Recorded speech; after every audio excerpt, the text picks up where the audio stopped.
আমাদের মাননীয় সংসদ সদস্য যে বক্তব্য দিয়েছেন, মাননীয় সংসদ সদস্য যে বক্তব্য দিয়েছেন বিরোধী দলের, সেই বক্তব্যের মধ্যে তিনি সুনির্দিষ্টভাবেই বলেছেন যে আমাদের সংসদ নেতা প্রধানমন্ত্রী তিনি অসত্য বক্তব্য দিয়েছেন।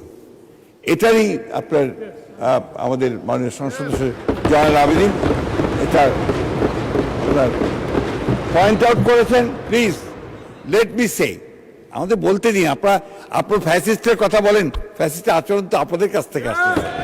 No, you must allow us to you must allow us to speak. আমি কথা বলছি, আপনারা যখন কথা বলছে আমরা কেউ কথা বলিনি। মাননীয়